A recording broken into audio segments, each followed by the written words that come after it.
Boa noite, irmãos e irmãs. Primeiramente, um privilégio de poder compartilhar com vocês essa noite, esse tempo de adoração e comunhão em Cristo. Em segundo lugar, é uma honra servi-los com o dom e com este tempo de meditação nas Escrituras. Para minha esposa e eu, é sempre um privilégio estar aqui. Sempre que podemos, vocês são a nossa família em Cristo.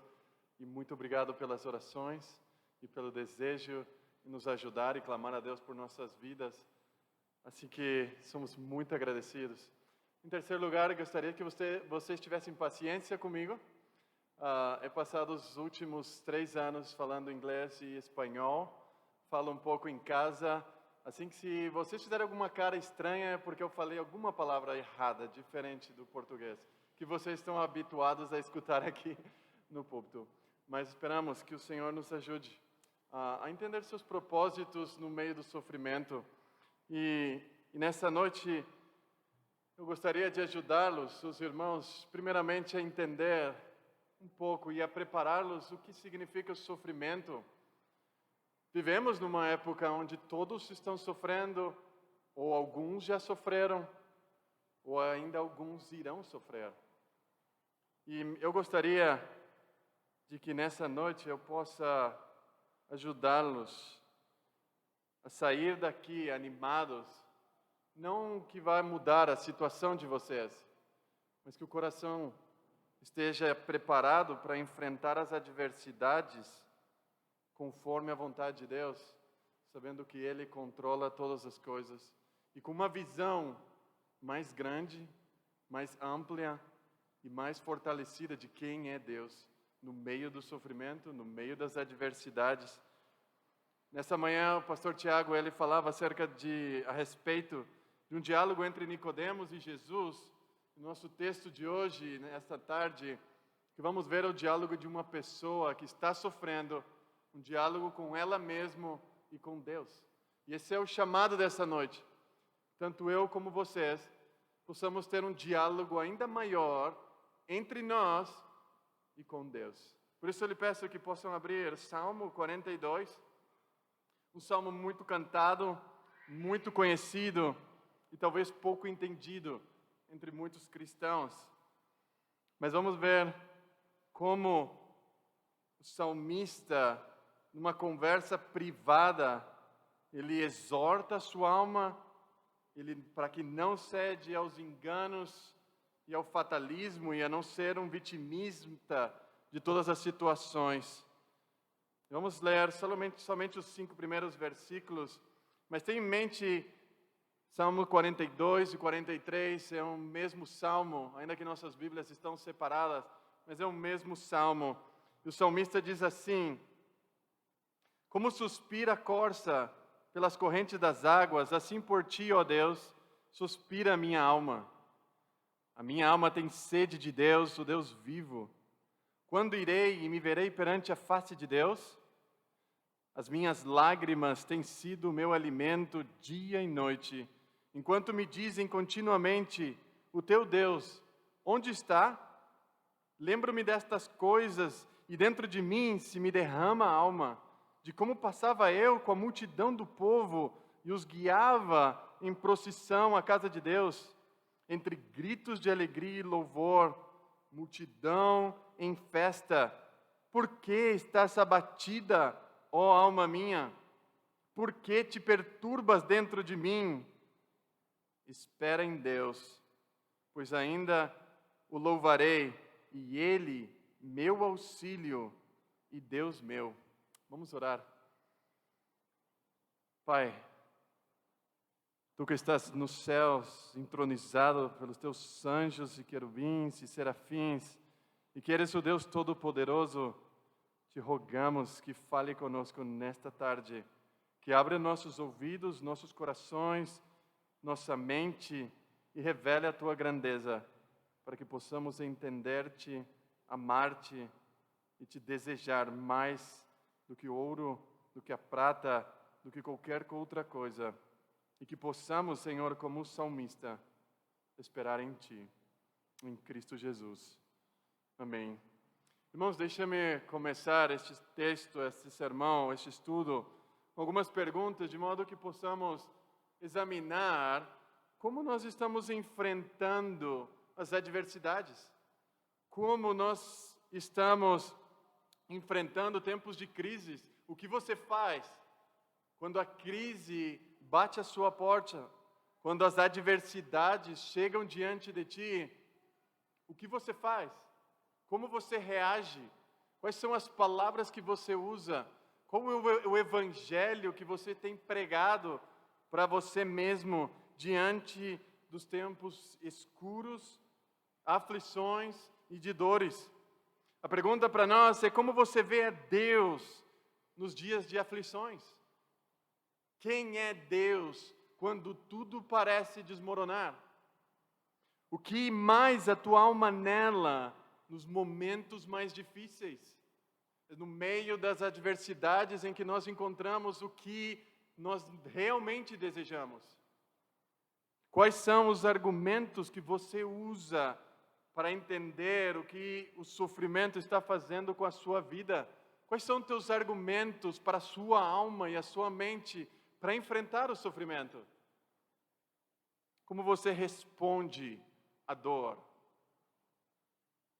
Como te preparas para enfrentar com integridade e sabedoria os tempos de aflições?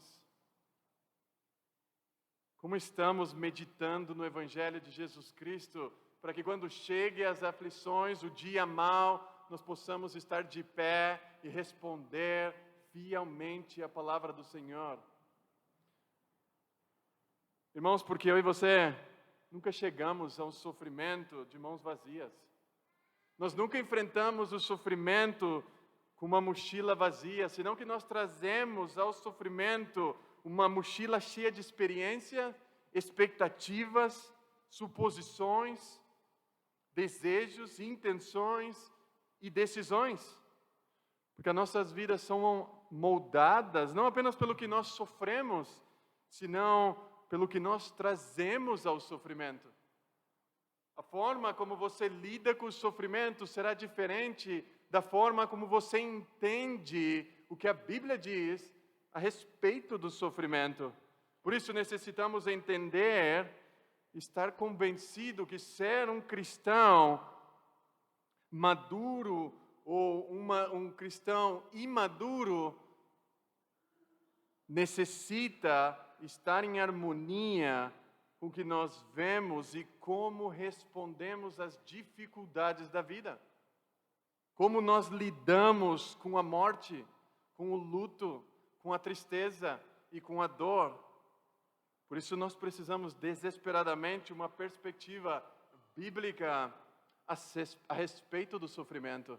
E o nosso salmo, o salmista está mostrando que a Bíblia é muito clara. Ela nunca tira o sofrimento das suas páginas. Deus não é um Deus que vai tirar o sofrimento, mas vai ajudar os seus filhos a atravessar o sofrimento, esperando e confiando nele.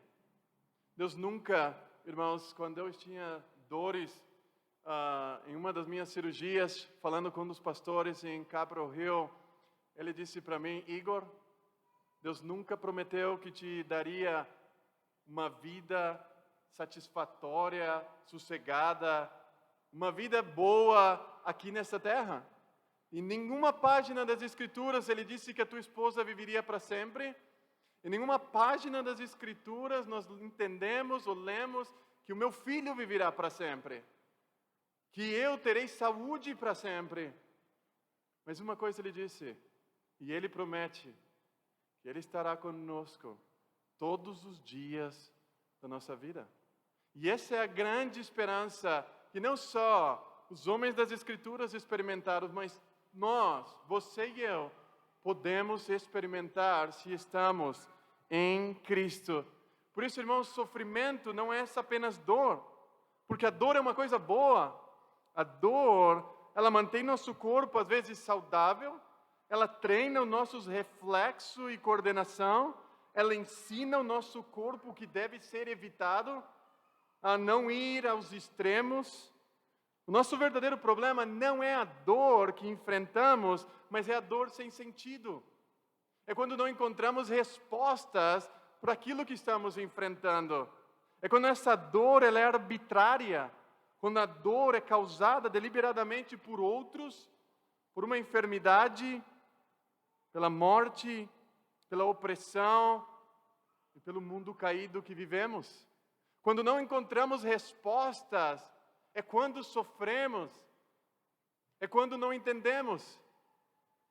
Porque eu não sei se vocês são como eu, mas eu quero ter o controle de tudo.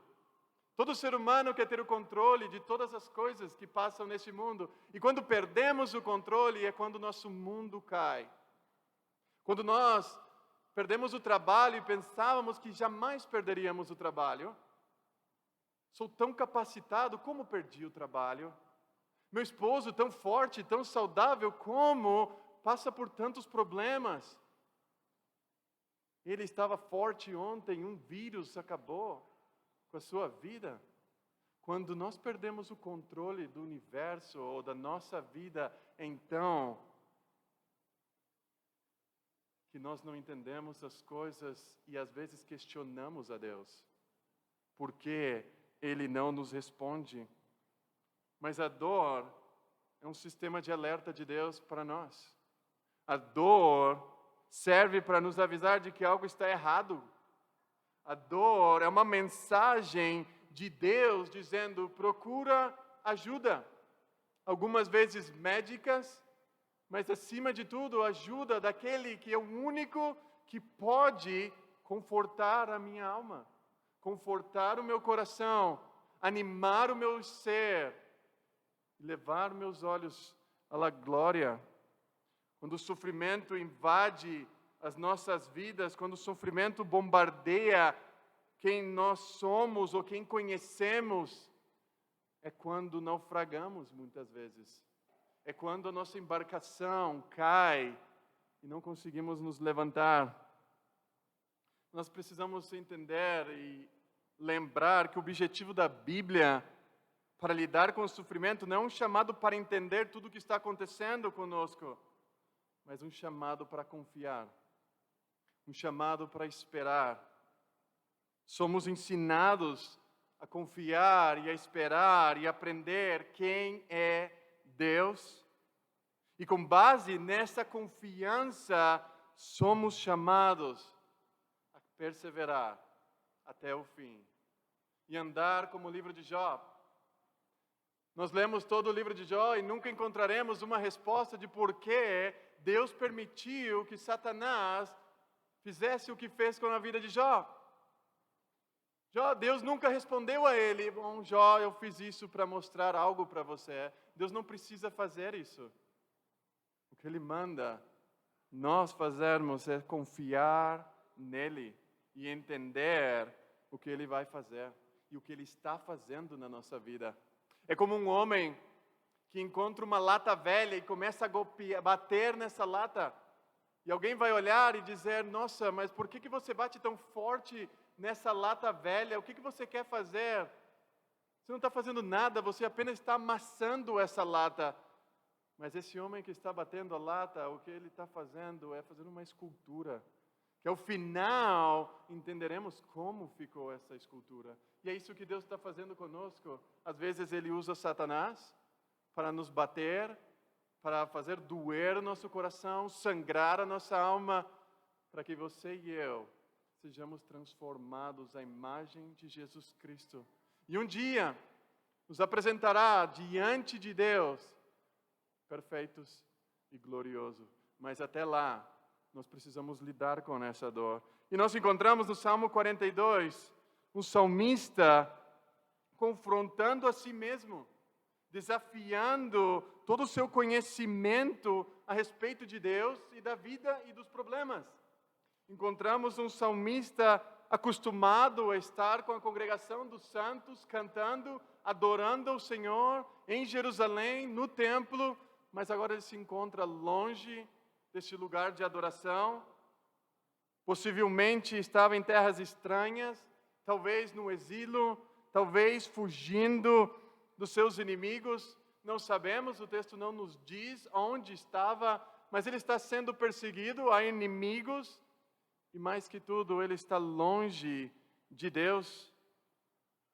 Em um sentido, na sua mente, em todo o texto, o salmista questiona esse ambiente hostil e questiona o que Deus está fazendo com ele.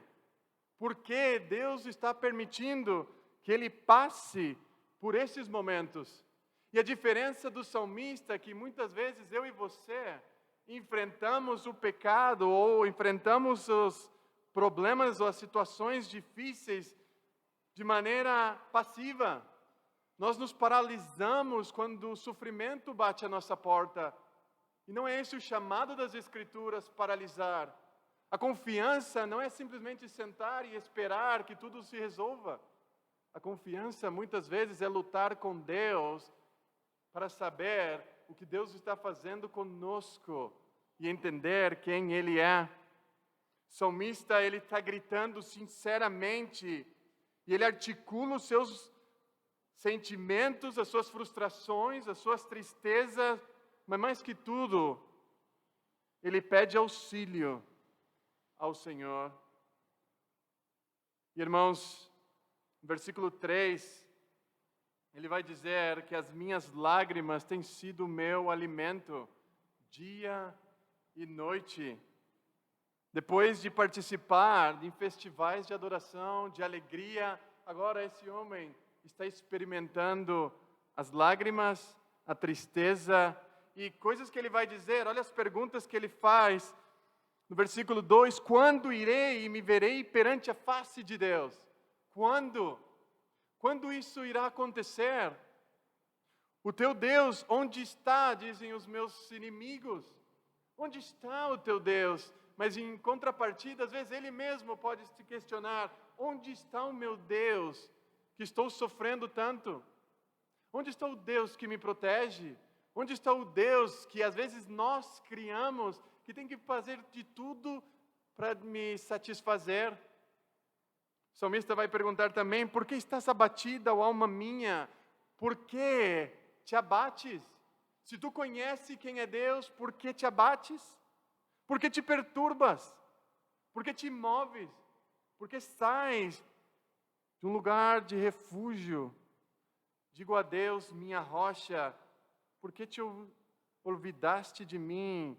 Por que te esqueceste de mim? No versículo 9, porque hei de andar eu lamentando sob a opressão dos meus inimigos? Por que você está abatida, minha alma? Legitimamente um salmista, um homem em depressão, um homem, quem sabe, vivendo uma vida melancólica diante do sofrimento, já sem forças para entender o que estava acontecendo com ele. E o problema desse salmista, irmãos, não era o pecado. Às vezes conectamos depressão, melancolia com algum tipo de pecado, mas o pecado traz culpa e condenação. Mas nós não encontramos nenhum sentido, nenhum sentimento de culpa e condenação no salmista. Quando nós olhamos, às vezes, e fazemos um check-up espiritual, entendemos que não é o pecado, muitas vezes, que nos leva à depressão. Somos pessoas, somos homens e mulheres que sofremos num mundo caído, longe da glória de Deus, e que vamos sofrer. E, portanto, não podemos tratar o pecado de forma simplista ou de forma rápida e tentar dar remédios rápidos para solucionar. O salmista não traz um remédio, uma cura rápida. Ele traz uma luta. E às vezes essa luta vai durar por toda a sua vida. Aprendamos a esperar no Senhor. Por isso, no pouco tempo que nós temos, quero falar de 3 coisas que o nosso texto revela. Em primeiro lugar, nós vemos o suspiro do salmista por Deus. Ele tem um desejo do Deus vivo, que é fonte de água viva. Em segundo lugar, a experiência desse salmista, uma experiência de abandono, que é o que traz o sofrimento, traz dúvidas de quem é Deus nas nossas vidas. E por último lugar, à espera pelo triunfo. Nosso salmista está em um diálogo consigo mesmo, não somente para sair do sofrimento, mas para aquietar a sua alma. Por isso, em primeiro lugar, o suspiro deste salmista é por Deus, como uma corça que suspira pelas águas. Assim, por ti, ó Deus, suspira. Irmãos, muitos de nós não compreendemos que os golpes insistentes e dolorosos que recebemos da nossa vida, nós não entendemos o que está passando conosco, nós não entendemos o que Deus está fazendo na nossa vida. E quando nós olhamos para a sede, às vezes temos duas perspectivas para a sede. A sede é real, mas a sede também é terrível. A sede é algo que, quando analisamos fielmente, à vista do que Deus faz, para muitas pessoas é uma virtude. Às vezes eu já escutei irmãos dizendo: você precisa ter sede de Deus, te falta sede. Às vezes, quando tu diz isso para uma pessoa, é que você quer que Deus leve ela para um deserto. Às vezes, nós esquecemos que o tipo de sede de Deus, do que a Bíblia fala, ao mesmo tempo, é uma experiência terrível. É uma experiência frustrante. É uma experiência em que ninguém quer passar. É uma experiência de necessidade pela presença de Deus, pela ausência da sua graça e do seu poder. A sede espiritual não é agradável, ela é dolorosa. Ela frustra nossas forças, ela nos tira do nosso conforto, da nossa estabilidade e produz em nossas vidas não cântico, não melodias, senão melancolia e depressão. E o salmista, ele se sente como uma corça, sedenta, desorientada, buscando alívio. Ela não encontra em lugares normais. Ela não consegue encontrar uma água para satisfazer a sua sede. Ela grita, ela fica exausta, e nesse momento o seu único interesse, o seu único objetivo e alívio é encontrar água. A fraqueza toma conta dessa corça e a morte virá como um alívio da misericórdia. Mas por enquanto ela não encontra, ela só tem energia suficiente para continuar procurando, e nada mais importa, apenas água, apenas beber. E é uma luta apenas para continuar na esperança de encontrar água. Ela olha por todos os lados e não encontra. Seus caçadores, seus predadores estão buscando por ela, mas o único que ela deseja é encontrar essa água. E esse é um ensino para nós. O nosso problema é que realmente não buscamos a Deus dessa forma. Realmente nós viemos à igreja, mas não para buscar a Deus. Nós viemos para buscar o que Ele pode me oferecer. Ele pode me dar saúde, Ele pode me dar trabalho, Ele pode me dar sabedoria, mas poucos de nós temos sede dEle, de conhecê-lo, de experimentá-lo, de viver com Ele.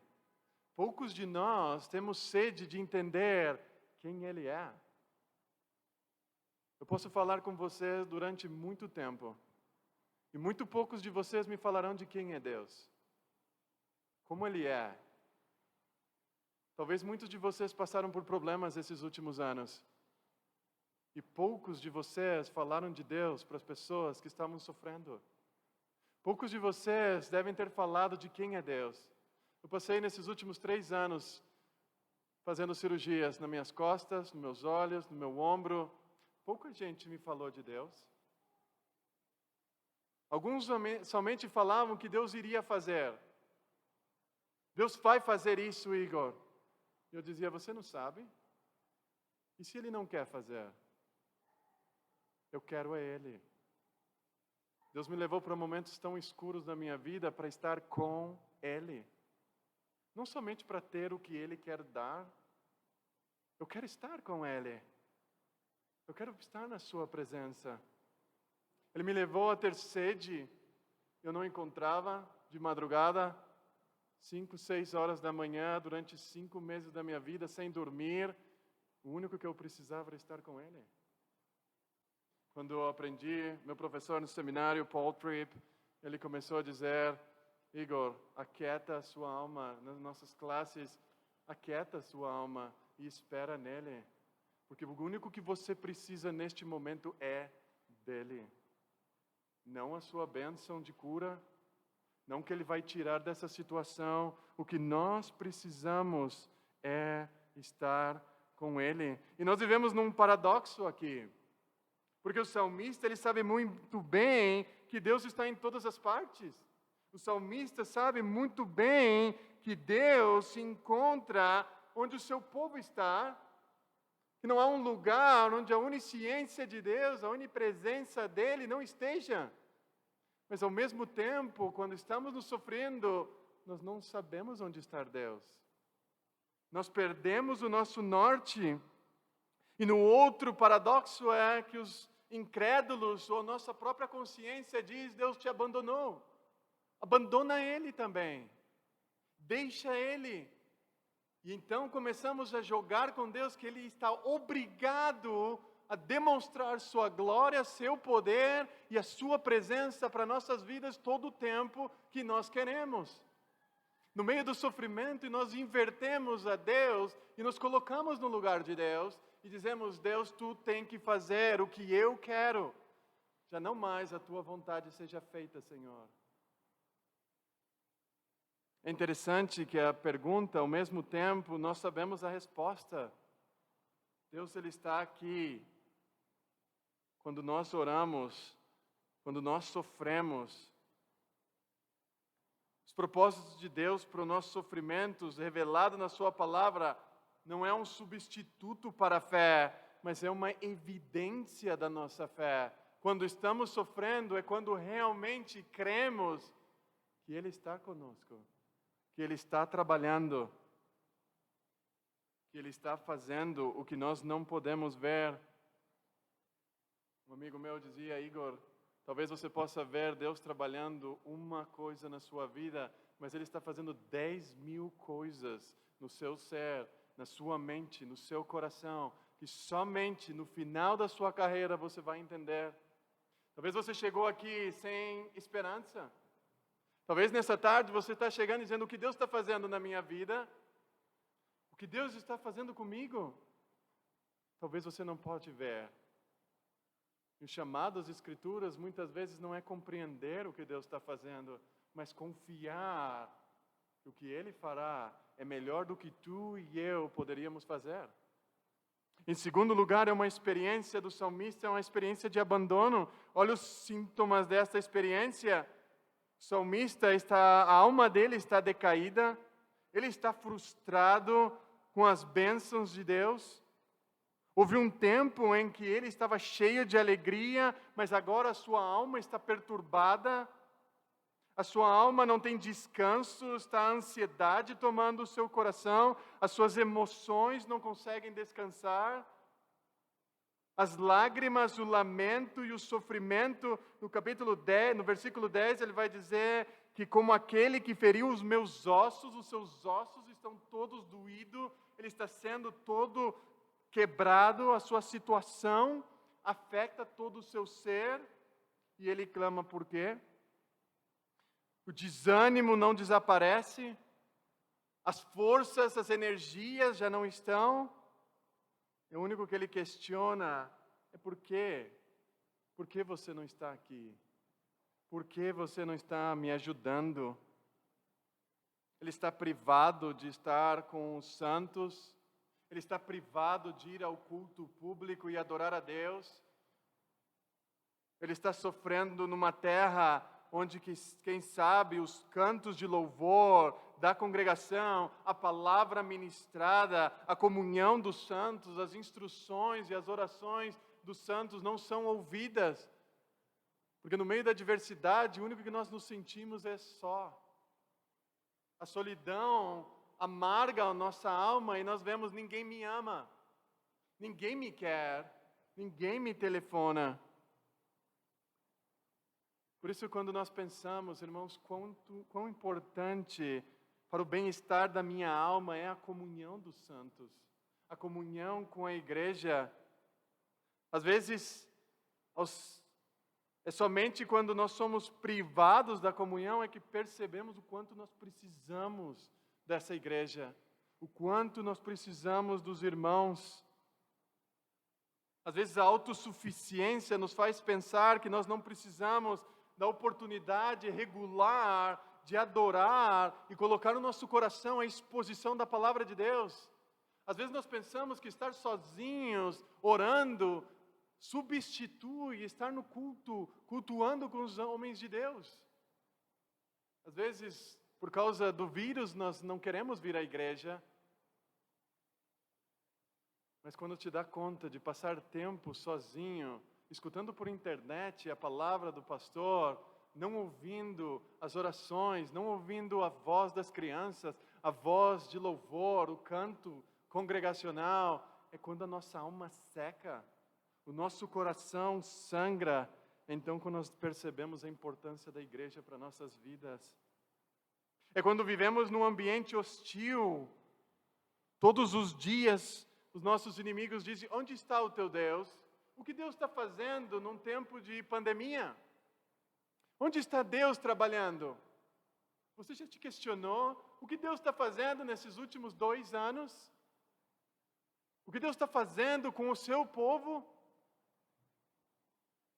Está mostrando, quem sabe, qual é o Deus que nós cremos, porque muita gente deixou a igreja.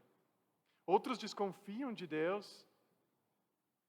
E outros deveriam estar consolando aqueles que estão sofrendo, ao invés de sentir-se vítima. Onde está o nosso Deus? Irmãos, podemos pensar que temos todo o direito de compreender os propósitos de Deus para o nosso sofrimento, mas nós não temos. Cada página, cada passo que damos nas páginas das Escrituras, ela nos adverte sobre a natureza deste mundo e a direção que todos nós enfrentaremos, todos nós sofreremos. Lembre-se, da mesma pergunta foi colocada diante de Cristo, quando eles o deixaram morrer de vergonha e solidão na cruz. Disseram: ele confiou em Deus, que entregue agora, se ele quiser. Mas Deus estava poderosamente trabalhando na cruz, ainda que ele abandonou seu Filho Jesus Cristo. Aquele momento, de fato, Cristo nunca pensou que Deus não estava com ele. Não houve um momento em que o Pai deixou de amar ou de admirar o seu único Filho. Senão que naquele momento, quando Jesus estava angustiado, sendo ridicularizado, exatamente naquela mesma maneira que o salmista estava experimentando, o salmista estava compartilhando não o mesmo hino de louvor, senão a mesma angústia, o mesmo ambiente hostil. Mas Cristo pode simpatizar conosco porque Ele passou pelas mesmas circunstâncias, pela mesma situação. O salmista, ele se sentiu perdido e o seu desejo de superar a crise o oprimia, mas a única coisa que ele fez, e aqui é algo que necessitamos pensar, é recordar e reviver as experiências que ele teve com Deus. A experiência nos leva à espera para triunfar. O salmista, ele fala consigo mesmo: você sabe que muitas vezes eu guiei o povo de Deus com gritos de alegria e louvor, no versículo 4. Por que te abate se eu sei quem é Deus? Eu estive na presença dEle. E às vezes o que passa conosco é que nos esquecemos do que Deus já fez na nossa vida. O que Deus já trabalhou em tirar-nos do mundo de escuridão, tirar-nos das trevas e trazer-nos à luz. Para a sua luz maravilhosa, nós nos esquecemos. Esquecemos que Ele foi poderoso para transformar, como o pastor Tiago falava hoje de manhã, de transformar nosso coração de pedra e dar um coração de carne. Nós esquecemos que Ele é o Deus que está controlando todos os tempos, as estações, tudo o que acontece ao nosso redor. De tantos livramentos que Ele fez na nossa vida. As lembranças dos tempos anteriores não são uma mera nostalgia. Ao contrário, é a tentativa deliberada de esclarecer algo na nossa mente de quem é Deus. Por isso, a questão é que o Evangelho não nos salva somente da morte, ele não elimina a morte, senão que nos ajuda a enfrentar a morte pela vitória de Cristo, a superá-la. É assim com o desânimo. A fé em Cristo não remove todas as causas do desânimo, mas ela nos permite superá-la.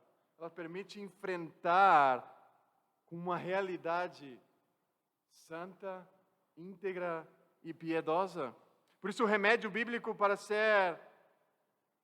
tudo o que estamos passando é pensar, reorientar nosso pensamento.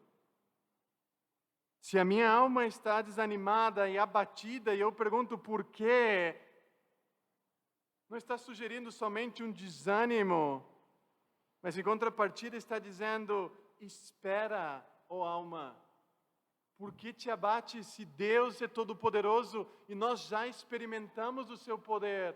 Espera e ainda o louvaremos. A esperança não é como pensar, eu desejo que algo deve acontecer. Esperar não é simplesmente dizer eu quero que aconteça, mas a confiança é baseada nas promessas de Deus, na certeza que experimentaremos a bênção, ainda que não estamos experimentando. É a certeza de que Deus é a nossa salvação, de que Deus é o nosso refúgio. E olha o que o salmista diz no versículo 2. A minha alma tem sede de Deus, de um Deus vivo. O nosso Deus é um Deus vivo, é um chamado profundo para ver quem é esse Deus vivo. É um chamado não somente para pensar corretamente, é um chamado para orar e reorientar minhas orações. Capítulo 43, no versículo 3, o salmista vai dizer, envia a tua luz e a tua verdade para que me guiem e me levem ao teu santo monte e aos teus tabernáculos. Olha a oração do salmista no meio de toda essa turbulência. Antes ele se queixava, agora ele está dizendo, auxilia-me, dá-me luz, dá-me a tua verdade para poder entender o caminho em que estou andando. Ilumina o meu caminho para que eu possa ter uma nova perspectiva do que é a vida, do que é a fé.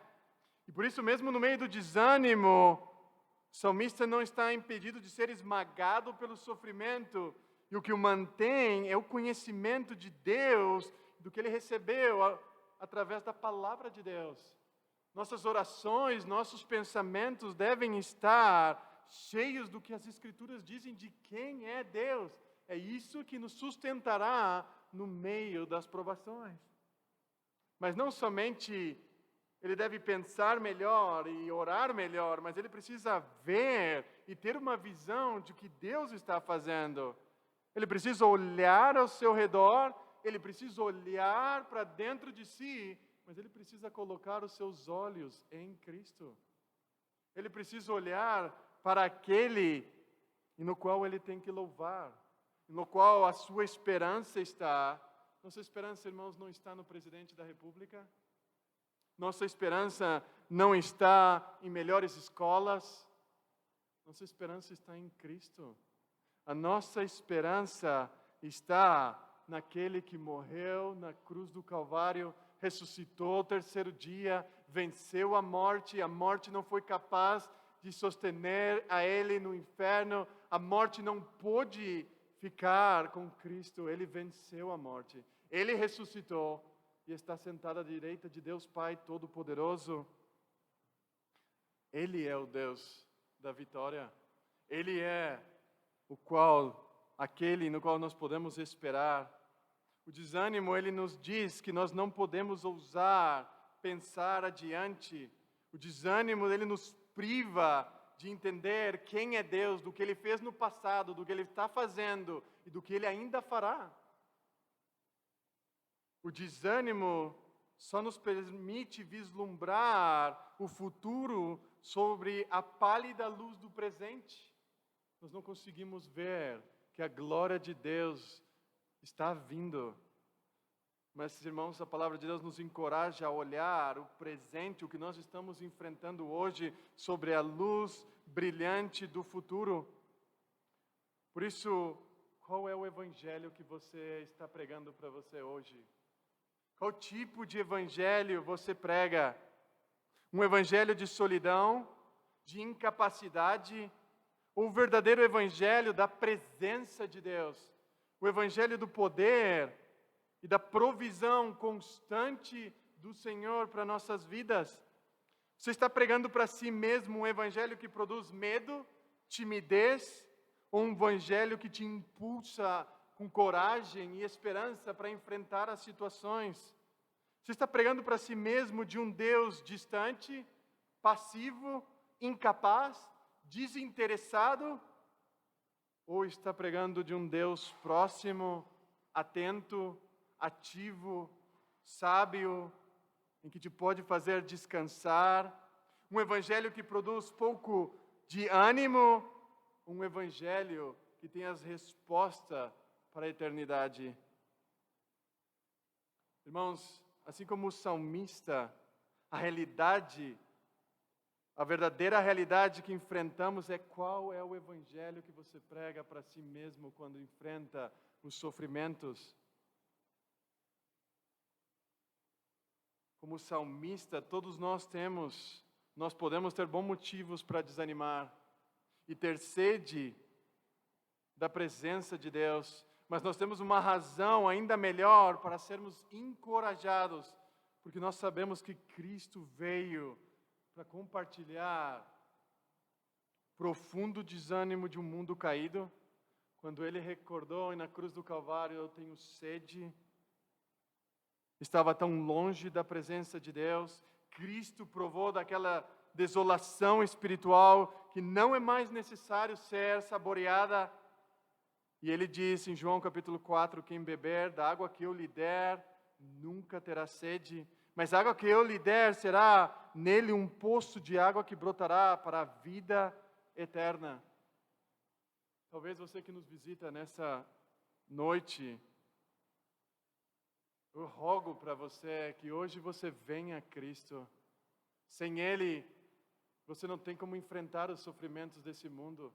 Sem Cristo, a única tua esperança é confiar no teu poder, é confiar na medicina, na vacina ou no que os homens podem fazer. Hoje mesmo você pode experimentar dessa água. Hoje mesmo você pode dizer para a sua alma: aquieta-te, fique tranquila, eu posso esperar em Deus. Talvez hoje, para você que está aqui, que é um cristão, que foi transformado pelo Senhor, você pode dizer para a sua alma: fica quieta, fica tranquila. Cristo venceu a morte, Cristo ressuscitou e Cristo é por nós. Nós somos convidados a pregar para nós quem é o Deus que morreu na cruz e que ressuscitou diariamente. Assim como o salmista contém uma afirmação de esperança, nós podemos falar a nós mesmos: ainda Cristo voltará. Cristo regressará para salvar-nos já desse mundo caído. E a fé, irmãos, a fé é uma esperança paciente, mas expectante. A fé não é algo que eu fico somente parado esperando, mas é com a expectativa de que Deus está trabalhando e que um dia Ele vai enxugar todas as minhas lágrimas.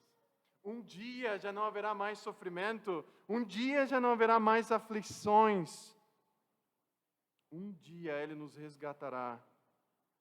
E por isso necessitamos entender que hoje o maior trabalho de Deus é fazer com que nós olhemos para Cristo. O trabalho de Deus em nossos sofrimentos é olhar para Cristo e entender que Deus está trabalhando no meio do nosso sofrimento, confortando-nos e conformando-nos à imagem de Cristo. Portanto, o nosso sofrimento é a própria porta de entrada para experimentarmos o poder da ressurreição e da glória de Deus. A verdade é que Deus está trabalhando em nosso meio em virtude de estarmos unidos a Ele. Se você, como cristão, veio a Cristo, Ele venceu a morte, Ele ressuscitou, Cristo conhece os nossos sofrimentos e Ele pretende transformar as nossas vidas e usar a cruz como um instrumento para dar início a uma vida transformada. Por isso, irmãos, quando o salmista diz a si mesmo: "Por que estás abatido, ó alma minha? Por que te perturbas dentro de mim?" A resposta para isso é: espera. Espera em Deus. Pois ainda o louvarei, o Deus da minha rocha, o Deus, o meu Senhor, o Deus Todo-Poderoso. As Escrituras nos dão alento. Ainda que o sofrimento está tentando dominar, fale ao seu sofrimento: o meu Deus é mais poderoso, o meu Deus é mais forte, o meu Deus me fortalece, porque Ele é um Deus vivo, Ele é um Deus santo, e Ele diz em Hebreus capítulo 13, versículo 5, eu estou contigo e jamais te abandonarei. Essa é uma das maiores promessas de toda a Bíblia. Eu estou contigo. E a presença de Deus deve ser um dos nossos maiores consolos. E a minha esperança é que esse seja o evangelho que você esteja pregando para você mesmo. Deus não desprezou a minha alma, Deus não me abandonou, senão que Ele enviou o seu Filho para morrer no meu lugar, para ressuscitar ao terceiro dia, para que eu tenha esperança. Se tudo hoje está destruído, espera nele. Diz a tua alma hoje: espera, e verás a glória de Deus. E espera expectante, porque Cristo virá. O Senhor virá para transformar nossos corações. Irmãos, se há uma palavra que posso dizer para os irmãos que estão ao seu lado: espera no Senhor, confia nele, conheça quem Ele é, conheça o nosso Deus. Ajude os irmãos que estão do seu lado a conhecer a um Deus que levou um povo durante 40 anos no deserto, os pés não lincharam, as roupas não foram rasgadas. Você imagina andar no deserto 40 anos com o mesmo sapato, com a mesma calça, com a mesma cueca? Este é o Deus que está trabalhando em nossas vidas. A grande pergunta é: você crê? Você crê que Ele é capaz de cuidar-nos? Você crê que ainda no deserto Ele está cuidando de ti, transformando, te ajudando a caminhar? Você crê como esse salmista e luta com a tua alma dizendo, enquanto a tua alma diz: onde está Deus? E você diz: Ele está aqui, Ele está transformando. Portanto, não sejamos cristãos passivos, mas cristãos ativos na luta em contra do sofrimento. Cristãos, nós não viemos aqui simplesmente para ouvir a palavra, mas para que essa palavra ela rebote na vida de cada um de vocês e que animamos uns aos outros. Deus é um Deus que trabalha. Emmanuel é um Deus conosco. Esse é um Deus que está trabalhando na nossa vida. Compartilha isso com as demais pessoas. Compartilha o que Deus tem feito no seu coração, na sua vida, para animar os demais irmãos. Talvez o que os irmãos necessitam é que alguém compartilhe com eles o que Deus está fazendo contigo. Abre a sua boca e compartilhe as coisas que Deus tem feito. E fala para eles: Jesus voltará. Jesus voltará. porque Ele venceu a morte e Ele voltará em nosso lugar. E há uma música em Capra Rio que diz: onde nós estaremos quando toque a última trompeta? Onde você estará? Crendo, esperando ou desconfiando de Deus? Eu espero que todos nós estejamos crendo e esperando no Deus Todo-Poderoso. Que Deus abençoe a sua palavra.